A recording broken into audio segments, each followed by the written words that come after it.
आप सबको मेरा नमस्कार।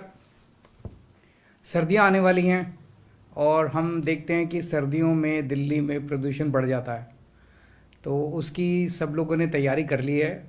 दिल्ली सरकार ने भी सारी तैयारी कर ली है, सभी एजेंसीज़ के साथ कई सारी मीटिंग्स हो चुकी हैं और उसका पूरा प्लान तैयार हो चुका है। उसके पहले मैं आपको बता दूं, आप दिल्ली वालों ने, दिल्ली के 2 करोड़ लोगों ने मिलके पिछले 7 साल में, जब से दिल्ली में आम आदमी पार्टी की सरकार बनी है, हम सब लोगों ने मिलके दिल्ली में प्रदूषण से निजात पाने के लिए कई उपाय किए हैं और काफ़ी मेहनत की है।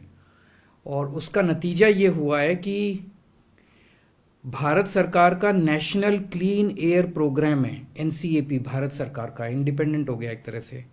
उसकी रिपोर्ट के मुताबिक 2017-18 के मुकाबले 2021-22 में, यानी पिछले 4 साल में, दिल्ली के वायु प्रदूषण में काफ़ी सुधार हुआ है और PM10 लेवल 18.6% नीचे आया है।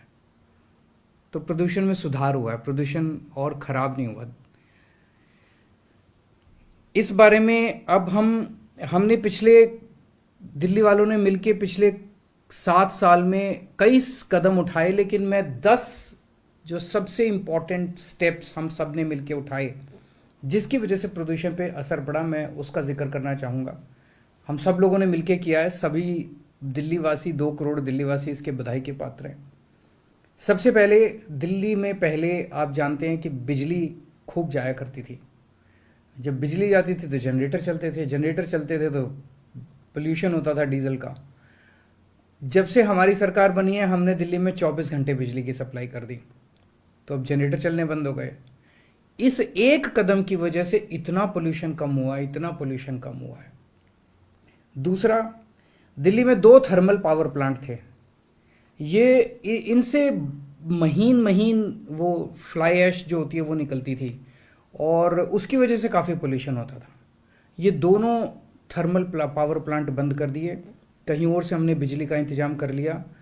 अब दिल्ली एक मॉडल राज्य बन गया है जहां कोई भी कोल आधारित थर्मल पावर प्लांट नहीं है। इसकी वजह से भी पोल्यूशन पे काफ़ी असर पड़ा। डस्ट पोल्यूशन को हमने बहुत सख्ती के साथ निपटा है। जितने कंस्ट्रक्शन साइट्स थे वहाँ पे, जहाँ भी पता चला, जहाँ पे भी कंस्ट्रक्शन हो रही है, चाहे किसी बिल्डिंग की हो रही है, मकान की हो रही है, जहाँ भी कंस्ट्रक्शन साइट्स थे, जहाँ भी गड़बड़ पाई गई कि पोल्यूशन हो रहा है, वहाँ भारी जुर्माना किया गया और सभी नए कंस्ट्रक्शन साइट्स के ऊपर रियल टाइम मॉनिटरिंग करने के लिए, कि ऐसे नहीं कि एक बार गए और उसके बाद वापस आ गए और फिर उन्होंने दोबारा पोल्यूशन करना चालू कर दिया। रियल टाइम मॉनिटरिंग करने के लिए एक वेब पोर्टल बनाया है जिससे पता चलता रहता है कि उस साइट के ऊपर पोल्यूशन हो रहा है कि नहीं हो रहा।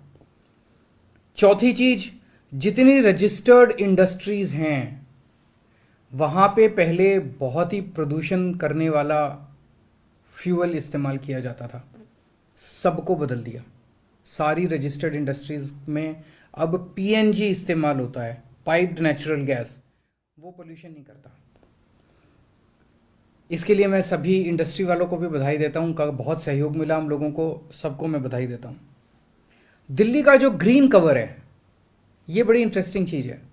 देश भर में हर शहर में पेड़ काटे जा रहे हैं, विकास हो रहा है, पेड़ काटे जा रहे हैं, कई इलीगल तरीके से, कई लीगल तरीके से। और जैसे जैसे विकास होता है, जैसे जैसे समय बीतता जाता है, हर शहर का ग्रीन कवर कम होता जाता है।